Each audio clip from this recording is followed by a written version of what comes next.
warahmatullahi wabarakatuh. Alhamdulillahilladzi hadana li hadza wa ma kunna linahtadiya laula an hadanallah. Asyhadu an la ilaha illallah wahdahu la syarika lah wa asyhadu anna Muhammadan abduhu wa rasuluh la nabiyya ba'dah. Allahumma shalli wa sallim ala sayyidina wa habibina wa maulana Muhammad wa ala alihi wa ashabihi wa ansarihi wa junudihi wa man sara ala nahjihi wa ta'bi da'watihi ila yaumil qiyamah.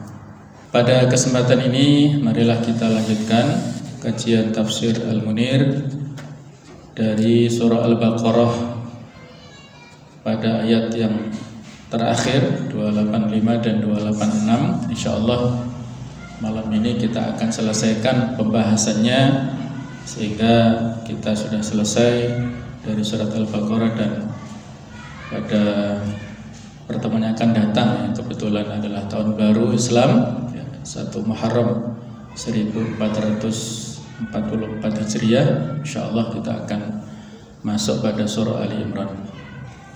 Jamaah sekalian, pembahasan ini adalah fikul hayati awil ahkam, fikih tentang kehidupan atau hukum-hukum.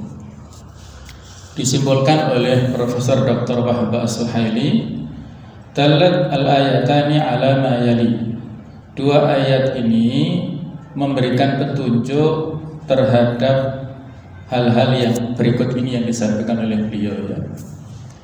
Yang pertama, beliau sampaikan al-iman la yatajazza, bahwa keimanan itu tidak terbagi-bagi, tidak boleh parsial. Fal mu'minu yajibu alaihil imanu bikulli ma awhallahu bihi. Maka seorang mukmin itu wajib untuk mengimani, percaya dengan sepenuhnya terhadap semua apa yang diwahyukan oleh Allah Subhanahu wa taala. Semua isi Al-Qur'an itu adalah wahyu dari Allah taala. Kemudian hadis qudsi ya, kemudian hadis nabawi itu juga wahyu yang disampaikan ulang oleh Rasulullah sallallahu alaihi wasallam selama bisa dipertanggungjawabkan periwayatannya itu sahih, maka harus kita imani. Wal mu'minuna yu'minuna, dan orang-orang yang beriman itu adalah mereka yang beriman bi annallaha wahidun ahad, bahwasanya Allah Subhanahu wa taala adalah zat yang maha esa, fardun somad, yang tunggal, tempat bergantung, la ilaha ghairu, tidak ada zat yang patut untuk disembah selain Allah taala, wala rabba siwahu, dan tidak ada rabb selainnya. Mungkin sebelumnya pernah kita singgung ya, antara kata-kata ilah dan rabb ini yang dalam bahasa kita sering diartikan dengan kata-kata Tuhan ya. Tetapi ada perbedaan makna antara ilah dan rabb ini. Kalau tidak berbeda maka tidak diulang-ulangi seperti ini ya. Jadi ilah itu kaitannya dengan uluhiyatullah, segala perbuatan yang dilakukan oleh hamba dalam bentuk ibadah hanya kepada Allah Ta'ala. Sedangkan Rabb kaitannya dengan rububiyatullah, yaitu segala perbuatan yang hanya mampu untuk dilakukan Allah Ta'ala, tidak mampu dilakukan oleh makhluknya, yaitu memberikan rezeki, menghidupkan, mematikan, menciptakan, memberikan manfaat dan lain sebagainya. Itu adalah hak rububiyatullah yang harus kita yakini hanya Allah yang memiliki hak itu. Tidak boleh kita serahkan hak rububiyah kepada makhluknya, walaupun kepada malaikat tidak boleh, walaupun kepada Rasul juga tidak boleh. Rabb itu hanya, hak rububiyah itu hanya milik Allah Subhanahu wa taala. Jadi kalau tauhid rububiyah itu kaitannya adalah perbuatan yang dilakukan Allah taala yang wajib diesakan, ditauhidkan oleh makhluknya. Sedangkan uluhiyah itu adalah perbuatan hamba yang wajib ditujukan, ditauhidkan hanya kepada Allah Ta'ala saja. Nah, itulah perbedaan antara ilah dan Rabb ya. Tidak ada ilah, tidak ada Rabb selain Allah Subhanahu wa Ta'ala. Wa yusaddiquna bi jamil anbiya war rusul wal kutub. Dan orang-orang yang beriman itu adalah mereka yang meyakini, mempercayai dengan semua para nabi dan rasul, wal kutub al munazzalah, serta kitab-kitab yang diturunkan minas sama, dari langit, yang disebut dengan kitab samawi, baik itu kitab Zabur, Taurat, Injil, Al-Quran, ataupun suhuf yang diberikan kepada para nabi dan rasul. Itu harus diyakini kebenarannya. Ala ibadillahil mursalin wal anbiya. Jadi kitab-kitab yang diturunkan kepada para hamba Allah Ta'ala, baik itu para rasul ataupun para nabi. La yufarriquna baina ahadin minhum. Orang-orang mukmin ini tidak boleh membeda-bedakan di antara salah seorang di antara mereka. Fayu'minuna bi ba'd. Maka mereka harus beriman kepada sebagian. Maksudnya tidak boleh ya, membeda-bedakan antara sebagian dari yang lainnya, yaitu dalam bentuk mengimani sebagian wa yakfuruna bi ba'd, maupun mengkufuri, mengingkari kepada sebagian yang lain. Ini adalah hal yang terlarang ya. Tidak boleh dibeda-bedakan. Balil jami'u indahum shadiquna. Tetapi semua rasul dan para nabi, mereka semua itu adalah hamba-hamba Allah yang benar, baruna, yaitu hamba-hamba Allah yang baik, yang bijaksana, rasyiduna, yang mendapatkan petunjuk, mahdiyuna, yang mendapatkan hidayah, haduna ila sabilil khair, yang mereka memberikan petunjuk, isyarat jalan menuju kepada kebaikan semuanya. Jadi mereka inilah para rasul, duta utusan Allah Ta'ala, menyampaikan risalah tauhid, risalah yang telah disampaikan semua para nabi dan rasul adalah sama ya, ada wahdatur risalah, kesatuan risalah, semuanya menyeru kepada syahadat la ilaha illallah. Walaysal mu'minuna kal yahud wan nasara. Dan orang-orang mukmin itu tidak seperti orang-orang Yahudi ataupun Nasrani, alladzina yu'minuna bi ba'd, yang mana orang-orang ahlul kitab ini mereka mengimani bi ba'dil anbiya, dengan sebagian nabi, wa yakfuruna bi ba'd, dan mereka kufur kepada sebagian nabi yang lain ya. Bahkan sebagiannya dibunuh ya, karena mereka ingkar terhadap risalah yang dibawa oleh nabi dan rasul tersebut ya. Nabi Zakaria, kemudian nabi putranya ya, Nabi Yahya, kemudian juga bahkan Nabi Isa dikejar-kejar dan versi mereka juga dibunuh. Ini adalah dalam bentuk pengkhianatan ya para ahlul kitab tersebut kepada Nabi dan Rasulnya. Bukan hanya tidak mengimani, tapi malah memusuhi. Ini poin pertama yang disampaikan oleh Profesor Dr. Wahab As-Suhaili. Poin kedua adalah al-iman yastalzimu ta'ah. Keimanan ini mengandung konsekuensi ketaatan ya, mengandung tuntutan ketaatan. Jadi kalau kita sudah beriman, maka harus taat, karena iman ini memiliki 3 dimensi ya, yaitu at-tasdiqu bil qalbi, kita mempercayai dalam hati, wal iqraru bil lisan, menyampaikan dalam bentuk kalimat pernyataan secara lisan, wal amalu bil jawarih, yaitu melaksanakan dalam bentuk praktek anggota badan secara nyata. Nah, jadi yastalzimu ta'ah, ketaatan ini adalah dalam bentuk al-jawarih tadi ya, mengimani kepada Allah Ta'ala sekaligus melaksanakan amal soleh dalam bentuk amal-amal nyata. Al-mu'minu billah yu'minu bi sidqi liqa'ihi.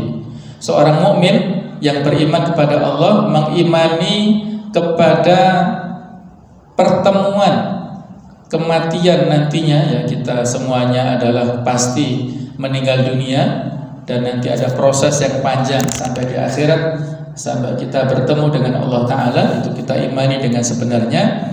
wa yasma'u, dan dia orang mukmin itu adalah seorang yang mendengar, wa yuti'u awamirahu, dan mentaati perintah-perintahnya, wa yatajannabu nawahiyahu, dan menjauhi larangan-larangannya, fala yaksuru fi wajibin, maka dia tidak boleh berkurang dalam hal kewajibannya, wala yanghamisu fi maksiatin, tidak boleh bergelima dalam kemaksiatan, ya, tidak boleh menikmati kemaksiatan. Fadzalika yatasadamu ma'al iman, karena hal itu bertentangan dengan keimanan, ya. Hal-hal yang terkait dengan kemaksiatan, dosa-dosa, apalagi dosa besar, maka itu bertentangan dengan keimanan. Keimanan ini kaitannya dengan asam wa ta'ah, mendengar dan mentaati, sementara melakukan kemaksiatan, dosa-dosa itu adalah menentang, bermaksiat kepada aturan Allah Ta'ala. Maka seorang mukmin tidak melakukan pertentangan dalam bentuk apapun, ya, dalam hal yang dilarang oleh Allah Ta'ala. Yang ketiga, al-Islam dinul yusr. Islam itu diantara cirinya adalah agama mudah. Fahuwa yamtazu biqillatit takalif wal faraid wal wajibat. Islam ini memiliki keistimewaan, yaitu sedikitnya beban-beban dan perintah-perintah ataupun kewajiban-kewajibannya. Wa bi yusri takalifihi, yaitu dengan kemudahan bebannya, wa adamit taklif bisyaqi minal amal, dan tidak membebani dengan sesuatu yang berat dari amal-amalan. Fala taklifa fawqa ta'ah, maka tidak ada pembebanan di luar batas kemampuan manusia. Wa innamat taklif bihasabil wus'i wal qudrah. Akan tetapi pembebanan itu adalah menurut kadar kelonggaran serta kemampuan seseorang. Wa ta'ah ala qadri taqah, dan ketaatan itu sebatas kemampuan manusia. Jadi inilah ciri Islam, ya, adalah agama yang mudah. Sehingga ada satu kaidah fikih yang berbunyi al-masyaqqatu tajlibut taisir. Sesuatu yang menjadikan orang itu berat maka akan memberikan kemudahan. Sesuatu yang seseorang apabila melakukan jenis ibadah tertentu, misalnya dia berat untuk mengerjakannya, maka ada taisir, ada kemudahan. Kita misalnya puasa, ya, pada saat Ramadan, ya, itu adalah wajib, tapi bagi orang yang sedang safar dan sedang sakit misalnya, maka ada rukhsah untuk boleh, ya, tidak berpuasa tapi mengganti pada hari yang lain. Kalau dia pada hari yang lainnya musafir terus menerus, misalnya seperti sopir, tidak ada waktu untuk istirahat, mungkin, maka bisa diganti dengan membayar fidyah. Kemudian orang tua yang tidak ada harapan untuk kembali sehat misalnya, maka juga bisa diganti. Itulah di antara contoh kemudahan, ya, rukhsah yang sangat banyak. Contohnya itu hanya salah satunya, ya. Jadi faqad yukallifunallahu bi umurin fiha syai' minal masyaqqah. Maka kadang-kadang Allah memberikan beban kepada kita dengan perintah-perintah yang di dalamnya ada sesuatu yang memberatkan. Lakinnaha mu'tadatun mutahammilah makturun 'alaiha. Tetapi bentuk beratnya tersebut itu sesuatu yang biasa, mu'tadah, yang wajar, mutahammilah yang masih realistis, makturun 'alaiha yang masih mampu untuk kita tanggung. Jadi ibadah, ya, misalnya hari-hari ini Malang luar biasa, ya, hawanya, ya, terutama pada saat pagi mungkin bisa 16 derajat atau 17 derajat. Nah, ini sesuatu yang sifatnya masyaqqah, tidak sebagaimana hari-hari sebelumnya, tapi masih dalam batas yang wajar. Kita masih bisa berwudu dengan air mutlak, ya, kita masih bisa sholat malam, ya, kita masih bisa sholat subuh dengan berangkat ke masjid. Jadi masih biasa. Nah, itu sesuatu yang tidak menggugurkan, ya, tidak membuat rukhsah, sesuatu yang wajar-wajar saja, ya. Ada perintah-perintah seperti itu tetap kita laksanakan secara normal. Kalau di sini dicontohkan kathubutil wahid lil asyrah minal kufar, seperti tetapnya seorang muslim yang satu menghadapi 10 orang kafir fi mabda'il Islam, ya, pada prinsip Islam, hinama kanal muslimuna killah, ketika kaum muslimin jumlahnya sedikit, ya, mereka minoritas. Satu muslim menghadapi 10 orang kafir ini sesuatu yang wajar, ya. Jumlah kita saat ini kaum muslimin di dunia ya mungkin hampir ya 2 miliar, barangkali 1,7 atau 1,8 dari penduduk dunia. Berapa penduduk dunia? Mungkin 7 apa 8 ya miliar kira-kira. Jadi kita masih melebihi ini, ya. Kalau ini kan 1/10, kalau kita sekarang ini sudah melebihi, ya, mungkin sekarang hampir 20 lebih, ya, daripada 20% ya. Jadi ini sesuatu yang wajar. Wa hijratul insan wa khurujuhu min watanihi, ya. Contoh yang lain adalah hijrahnya seorang muslim serta keluarnya dari tanah airnya. Tanah air ini bukan semata-mata sekupnya negara, ya, tapi bisa jadi kota ataupun desa misalnya. Ketika ada kemaksiatan yang terjadi di daerah itu, sudah berusaha untuk dicegah, tidak mampu dan tersebar luas, dan mengkhawatirkan, ya, nanti keluarganya bisa terkontaminasi oleh akhlak buruk dari keluarga besar dan juga tetangga-tetangganya, maka dianjurkan untuk berhijrah, mencari lingkungan yang baik, yang kondusif misalnya, atau yang kira-kira masjidnya, ya, itu dilaksanakan syiar-syiar dakwah Islamiyah Sunniyah, ya, yang tidak ada unsur-unsur menyimpang. Nah, itu dianjurkan. Itu sesuatu yang berat meninggalkan kampung halaman, tetapi karena ada tujuan yang mulia, maka hal yang berat itu menjadi biasa, ya. Wa mufaraqatu alihi wa watanihi wa adatihi. Jadi ketika misalnya dia meninggalkan keluarganya, tanah airnya, ataupun kebiasaannya untuk berangkat kerja misalnya, untuk memenuhi nafkah keluarga, harus meninggalkan keluarganya di sini, kemudian kerja di luar kota dan hal-hal yang lainnya, maka itu adalah termasuk fisabilillah, hal yang memang berat secara batin atau secara fisik, tapi insya Allah, ya, kalau kita niatkan ikhlas, maka akan ada imbalan pahala yang besar insya Allah. Amal masyaqqatu sakilah, adapun hal-hal yang berat ataupun sesuatu yang al-masyaqqah, ya, sesuatu yang memberatkan, yang berat atau yang besar, wal umur al-mu'limah, perkara-perkara yang itu menyakitkan, fahiya marfu'atun anna, maka itu diangkat dari kita, dihilangkan, ya, atau diringankan.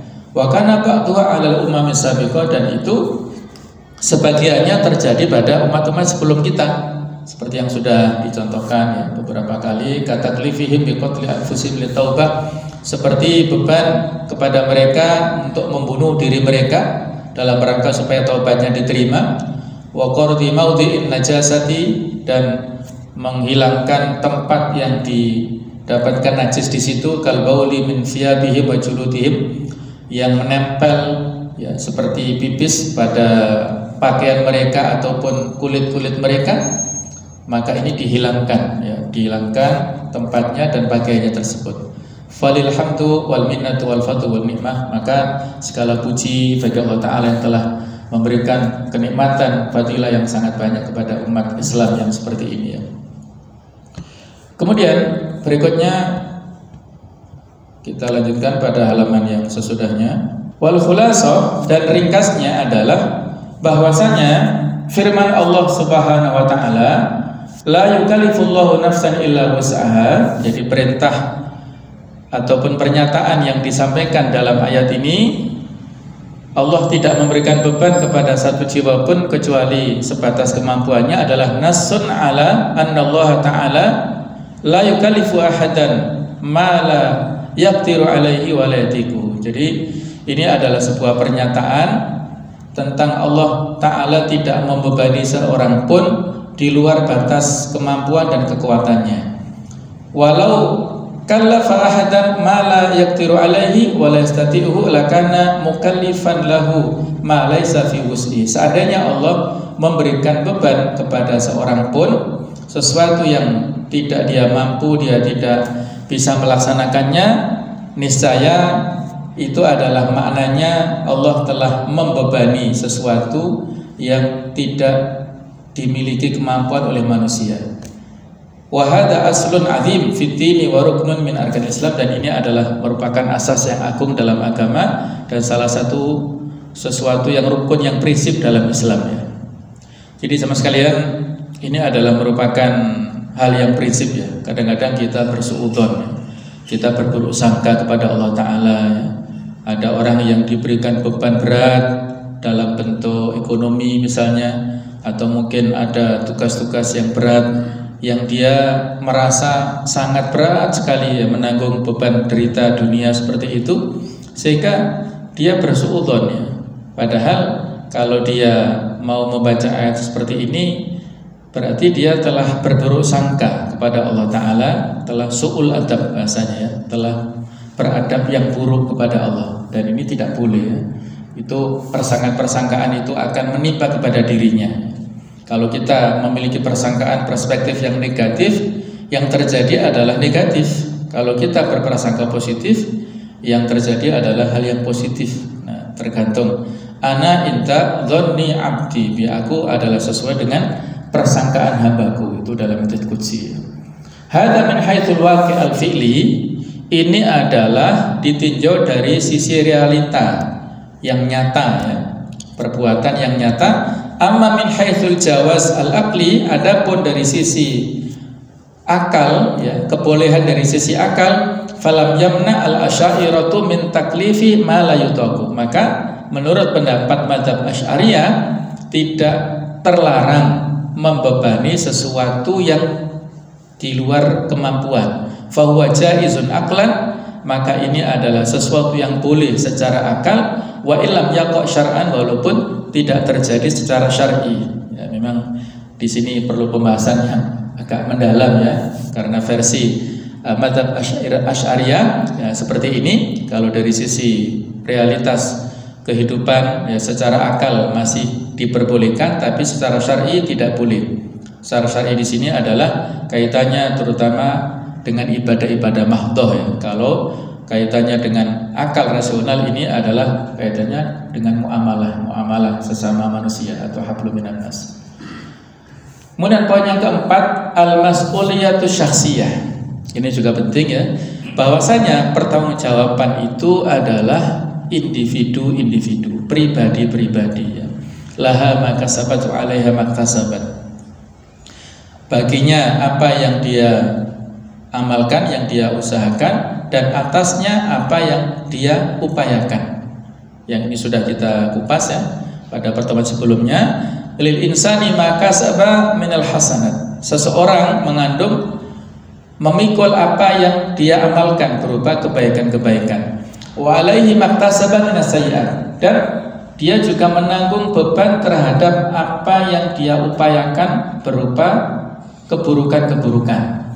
Sudah kita kupas kemarin bedanya kasabah dengan iktasabah ya. Kalau kasabah ini suatu amal yang relatif ya, tidak membutuhkan biaya, hanya butuh tenaga saja. Untuk melakukan kebaikan itu hanya butuh kemauan ya.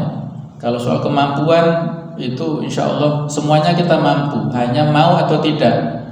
Kita berangkat ke masjid itu semuanya mampu ya, insya Allah. Tinggal kita mau apa tidak. Jadi kita baca Quran, kita baca doa, kita baca wirid, sholawat istighfar setiap waktu, setiap saat, itu soal kemauan saja.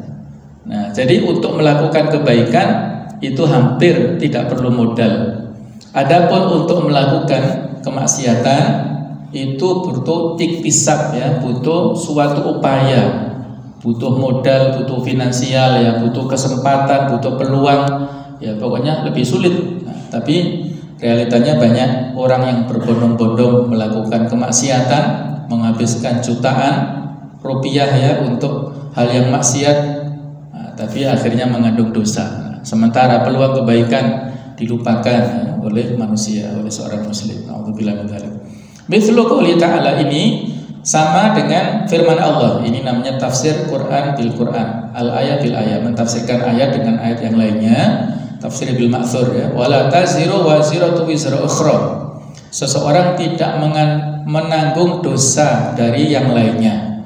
Kemudian wala taksibu kullu nafsin illa 'alaiha, dan tidaklah memperoleh setiap jiwa kecuali apa yang dia upayakan ya.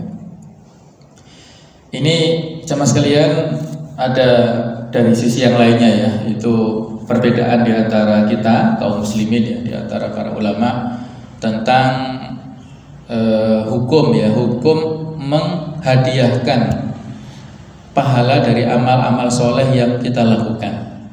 Hukmu ihda'is thawab, hukum menghadiahkan pahala dari ibadah yang sudah kita lakukan kepada orang lain ya, kepada orang tua, kepada tetangga, kepada teman-teman kita, apakah boleh atau tidak. Nah, ini ada perbedaan di antara ulama ya. Bagi yang mengatakan tidak boleh, di antara dalilnya ayat-ayat seperti ini, bahwa seseorang itu tidak menanggung dosa yang lainnya, tidak menanggung amal yang lainnya. Setiap pribadi menanggung dirinya sendiri ya. Ada juga nanti ayat yang kita baca, wa alaysa lil insan illa ma sa'a. Ayat itu yang di paling bawah, bahwasanya tidaklah seseorang itu memperoleh kecuali apa yang dia upayakan. Jadi sebagian tidak setuju dengan transfer lah ya, menghadiahkan pahala dari yang sudah kita lakukan ya. Alasan logika mereka, amalannya belum tentu diterima kok sudah dihadiahkan. Nah, mungkin begitu ya, itu alasan rasionalnya. Tapi alasan dalil naklinya, itu seperti ini ayat-ayatnya.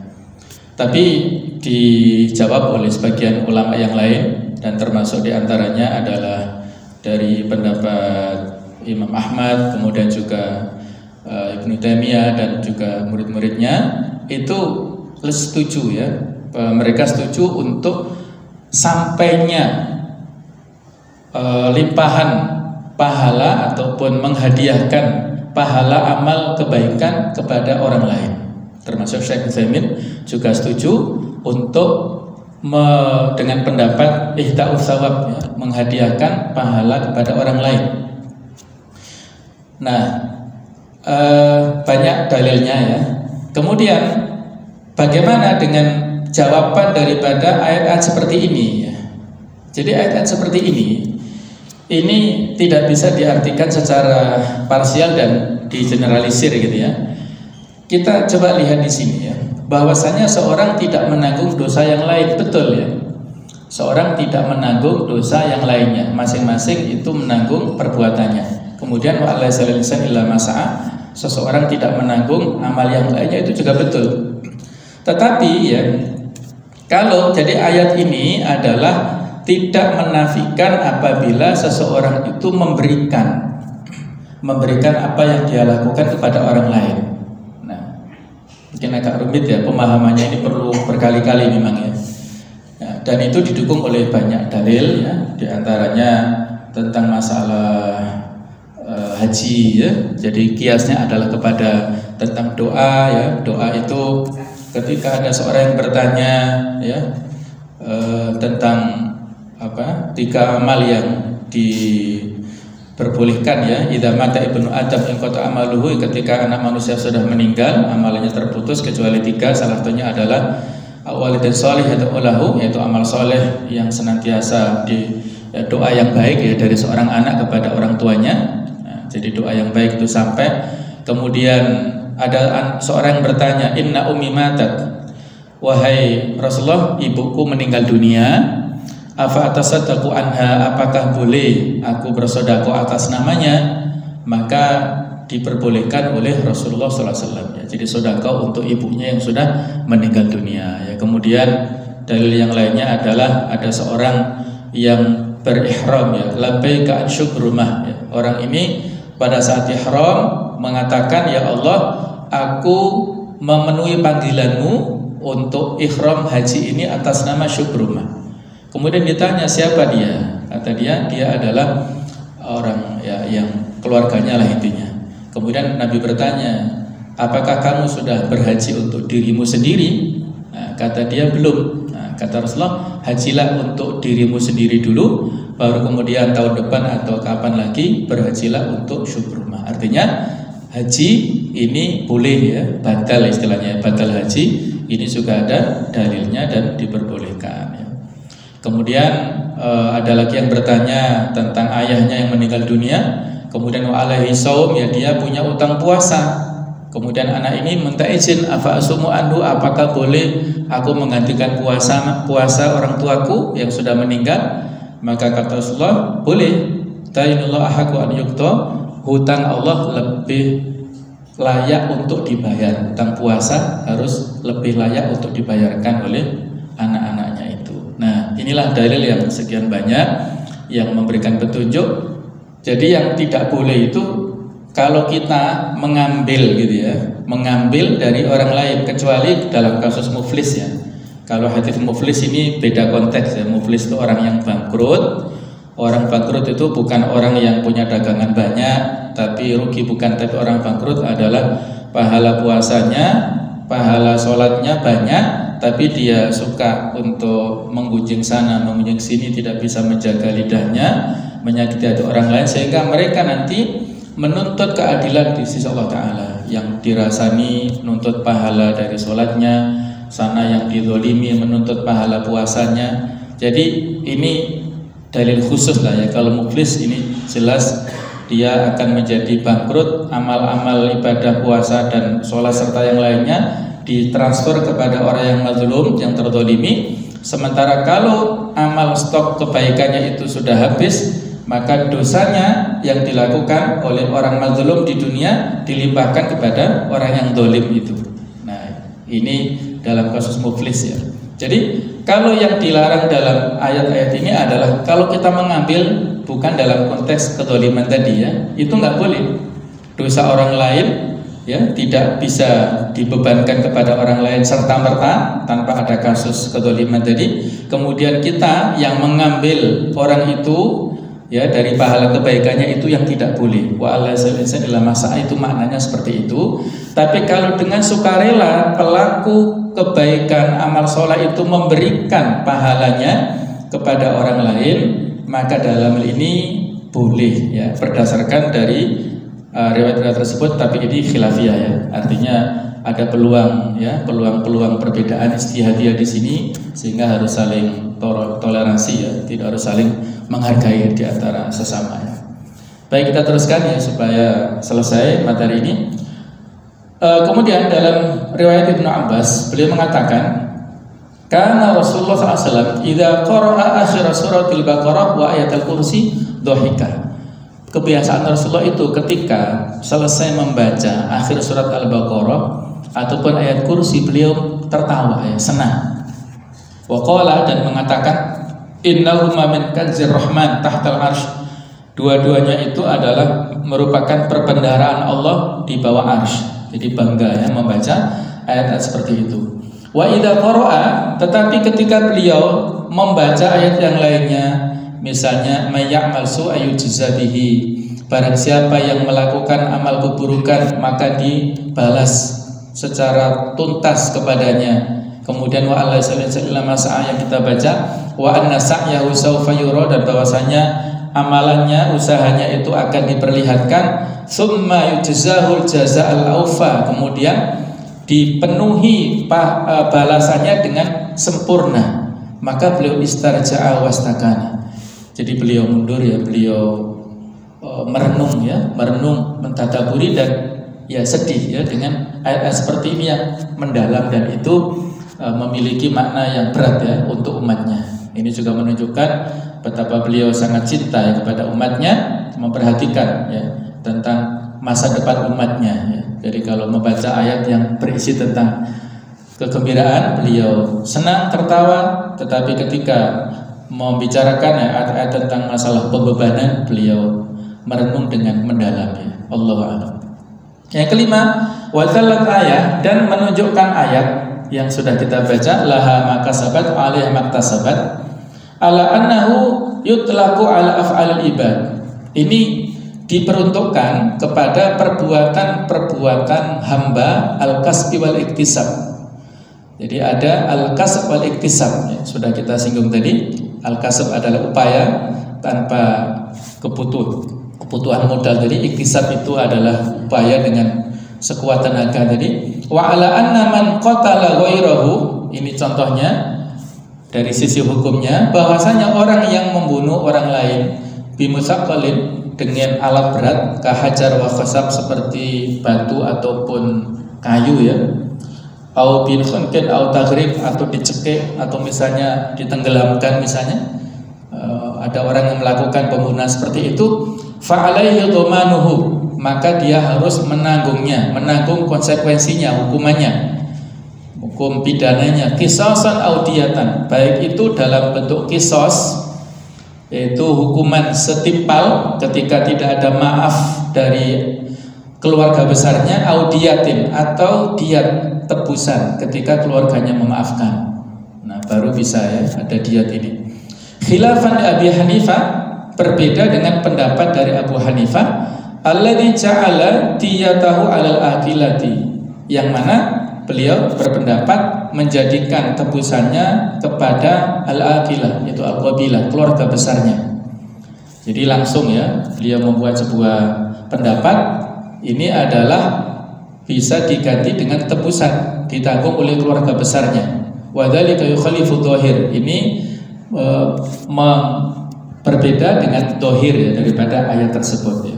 Jadi kalau ini ayatnya adalah konsekuensi pribadi-pribadi, sementara di sini Abu Hanifah diatnya itu bisa ditanggung oleh keluarga besarnya.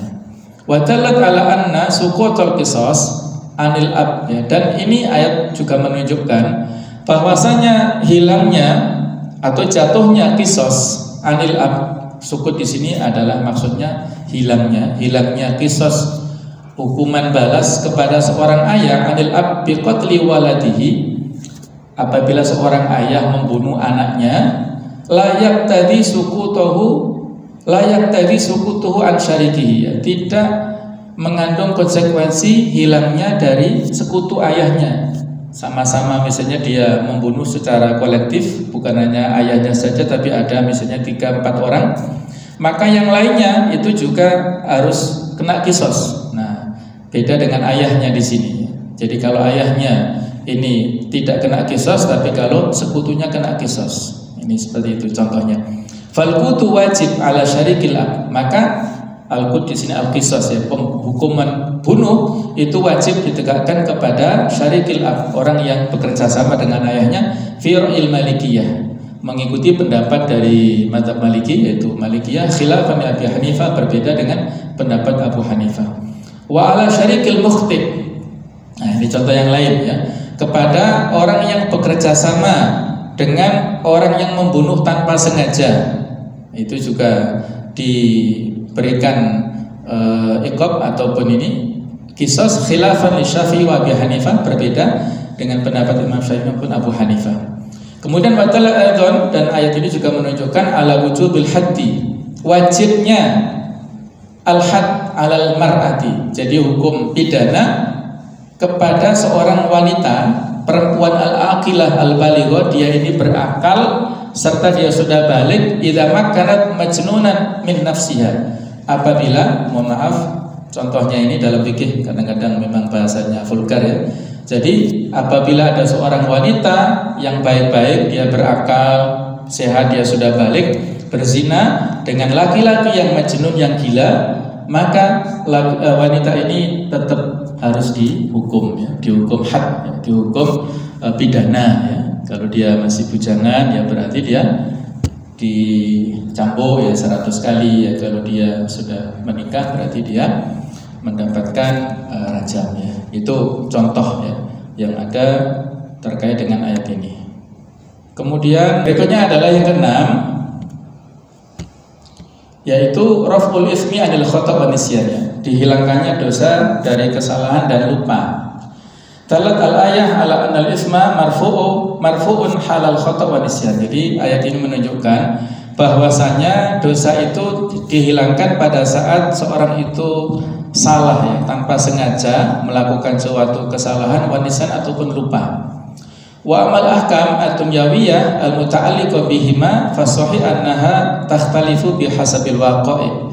Adapun hukum secara duniawi, jadi hukum positif duniawi yang terkait dengan kondisi lupa ataupun salah ini, maka yang benar adalah berbeda sesuai dengan kondisinya. Fal qismun la yasqutu bittifaq.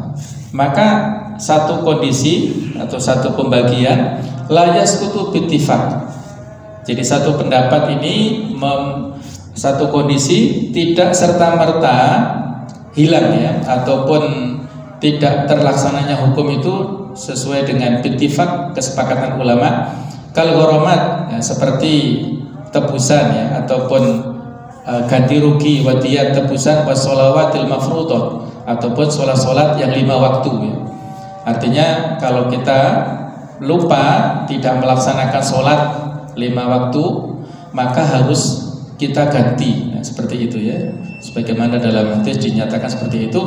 Wa qismun yasqutu bittifaq kal qisas. Dan juga ada kondisi yang lain adalah pada saat yang lainnya menurut kesepakatan ulama otomatis hilang ya, berdasarkan kesepakatan seperti qisas, kemudian mengatakan kalimat kufur itu juga mendapatkan dispensasi. Kemudian yang ketiga mukhtalifun fihi ya, berbeda kondisinya, kaman akala nasyan fi Ramadan, seperti orang yang makan ya karena lupa pada bulan Ramadan, au hanafa sahyan, atau dia melanggar sumpahnya tapi lupa. Nah, ini berbeda satu kondisi dengan kondisi yang lain. Wa hadza yadullu ala anna ahkamal ibadi wa huququn nas tsabitatun. Dan ini menunjukkan bahasanya hukum-hukum manusia serta hak manusia itu tetap tidak bisa berubah. Kama sanubainu fi surat An-Nisa, sebagaimana nanti dijelaskan di surat An-Nisa. Inilah kurang lebih jemaah sekalian tentang ringkasan daripada hukum yang ada di 285 dan 286. Kemudian Profesor Dr. Muhammad Zuhaili di akhir surat Al-Baqarah ini membuat sebuah kesimpulan. Ini kesimpulan kita sampaikan secara singkat. Khulasatu ahamil ahkam fi surat Al-Baqarah, ringkasan daripada hukum-hukum terpenting di surat Al-Baqarah al-musamma fustatul Quran, yang mana Al-Baqarah ini mendapatkan julukan Fustatul Quran, seperti kemahnya Al-Quran, artinya yang menghimpun ya, yang menaungi Al-Quran ya, karena ayatnya yang terpanjang dan isinya lengkap ya. Yang pertama Al-Aqaid, kaitannya dengan masalah-masalah akidah, yaitu pembahasan da'watu jami'in nas ila ibadatillahi ta'ala, dakwah kepada seluruh manusia menuju kepada ibadah kepada Allah. Kemudian tahrimu ittikhadil andad wa syuraka ma'allah, pengharaman menjadikan pepadan ataupun persamaan ya, yang sekutu-sekutu selain Allah Ta'ala. Yang ketiga isbatul wahyi, penetapan wahyu wa risalah dan juga risalah bil Quran, yaitu dengan Al-Quran. Wa tahaddin nas, yaitu tantangan kepada manusia, bil ityan bi suratin min mithlihi, untuk mendatangkan satu surat dari Al-Quran ya, yang tidak ada yang mampu ya, walaupun satu surat dibuat oleh manusia tidak ada yang mampu menandingi Al-Quran. Kemudian sisi akidah yang keempat asasuddin, bahwasanya Al-Baqarah adalah merupakan asas agama karena berisi tauhidullah wa itsbatul ba'ats, menetapkan tentang masalah hari kiamat, wa muhajatul kafirin, penyampaian hujah, debat ya kepada orang-orang kafir, ad-dhalina fi dzalik, yang tersesat dalam hal itu. Inilah kurang lebih ada 4 prinsip dalam hal akidah. Kemudian yang kedua tentang pembahasan hukum-hukum praktis yang sifatnya furu' adalah ibahatul akli minat thayyibat, halalnya memakan dari makanan-makanan yang thayyib. Kemudian yang kedua al-hifadzu ala haqqil hayati, menjaga hak kehidupan bitasyri'il qisas, dengan disyariatkannya qisas wal qital fi sabilillah, juga perang di jalan Allah. Yang ketiga ahkam arkanil Islam. Di sini di Al-Baqarah dijelaskan tentang hukum-hukum rukun Islam, menegakkan sholat, menunaikan zakat, berpuasa Ramadan, haji dan umrah. Ini ada dalam surah Al-Baqarah. Yang keempat infaqul mal fi sabilillah, menginfakkan harta di jalan Allah tahqiqan litakaful ijtimai fil Islam, yaitu merealisasikan kerjasama tolong menolong secara sosial dalam Islam. Yang kelima adalah tahrimul khamr wal maisir wal riba, pengharaman minuman keras, khamr serta judi dan riba. Insyaallah ini sudah kita bahas ya. Alhamdulillah. Dengan demikian selesailah pembahasan surah Al-Baqarah.